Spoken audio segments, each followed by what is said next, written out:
Whew, holy. Hi there. I just wanted to come on and say hi.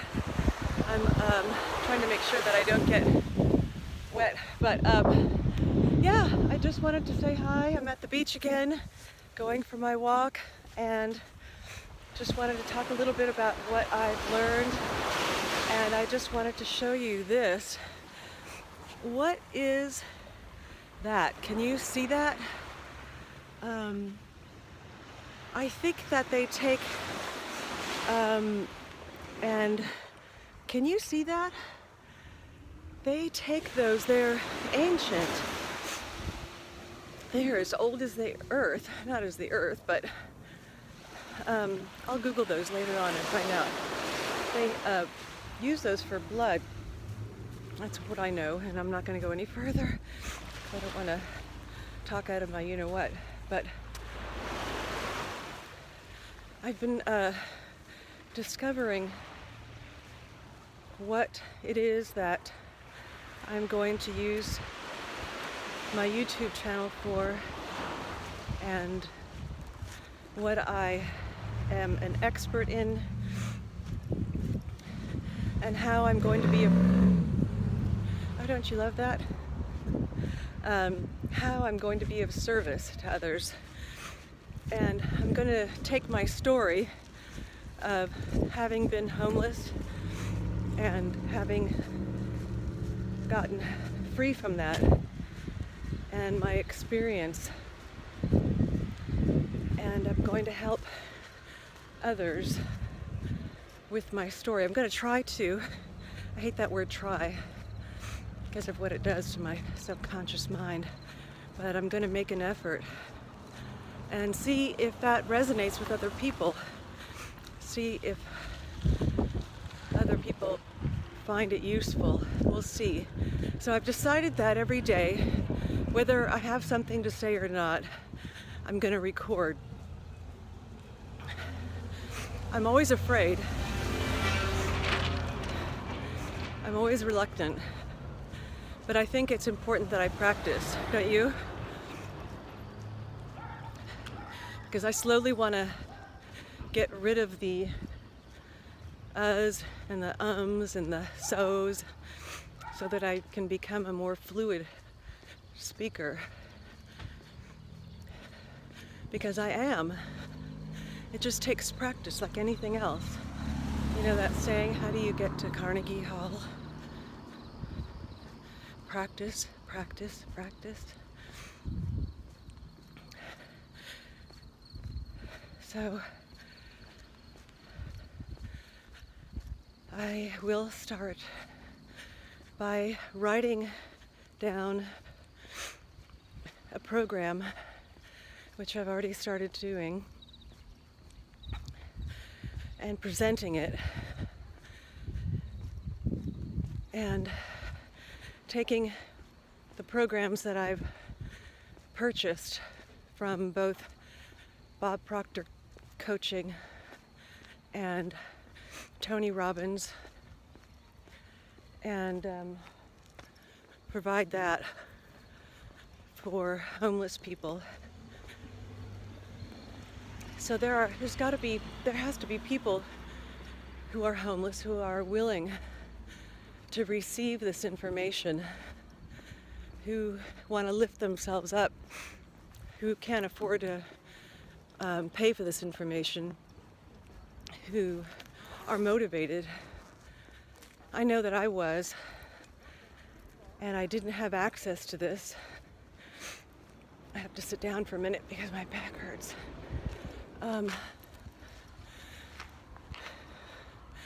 Where this information could be useful. So I have to go to the very basics and fill in the gaps, you know, so that all the pieces fit together, so that it makes sense. Because where I am right now, if I start from here and start talking about paradigms, to some people it might not make sense. So I think I would start with an understanding that there are all different kinds of homeless people, I won't assume that anybody is uneducated, because I know that, I became homeless and I was fairly well educated, and I didn't go to Harvard, but there were a lot of different kinds of homeless people. And see who is curious enough. But my target audience is really the place, the center that I want to build is going to be for women. That's the population that I really want to focus on, because there aren't a lot of places for women. There aren't a lot of homes for women. And women are often the caregivers of their children. They're left with the task. They're homeless on top of it, and separated from their children. So I want to provide a center for them to recover and to be reunited with their children. So I'd like to bring together the greatest minds and the greatest technology, but that will not be published information. I just want to provide that. So I'll have to do a lot of fundraising and networking. This is my goal, my dream.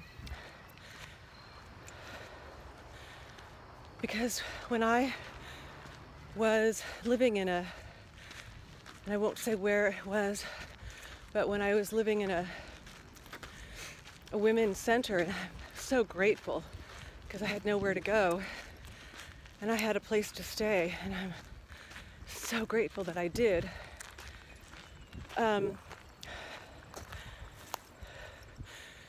The programs that they had for us women, it wasn't always, it was very time consuming, and but it almost prevented me from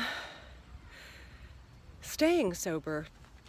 It was a very frustrating place to be. It was a frenetic place. It wasn't a peaceful place to recover. It was a really frustrating place. It was a very trying place to be. And so from that experience, I'm sure it would be very difficult to provide a peaceful place when you have a bunch of people who've been, who are trying to recover. And that right there, if you think about it, somebody who has been perhaps drinking or using drugs and is trying to recover, that's usually the common denominator in homelessness. And the reason somebody self-prescribes is something I don't blame a person for doing. People are squeezed, they don't understand what's going on, and they turn to alcohol and drugs. I know that I did. I didn't understand my mind, I didn't understand my body, I didn't understand addiction, I didn't understand the cycle, and you get trapped. So I just want to be of service. I want to provide a service, a peaceful service, free of charge, and I want it really, and I believe that God placed this desire in my heart. I think I've mentioned this before, but the word desire comes from and or means of the Father.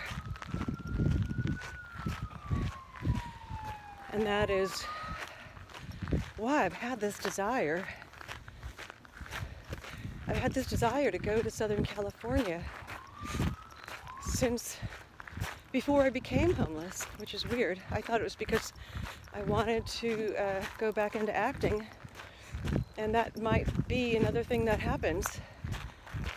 I don't know. I don't know what's there for me, but I just have this strong desire to go.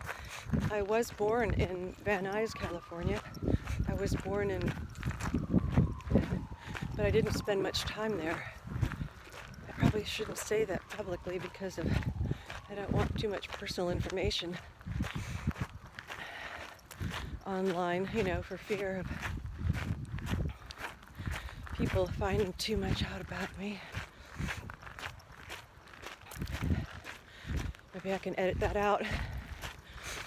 But I'm gonna get off now because there's something about holding this phone like this and my back today.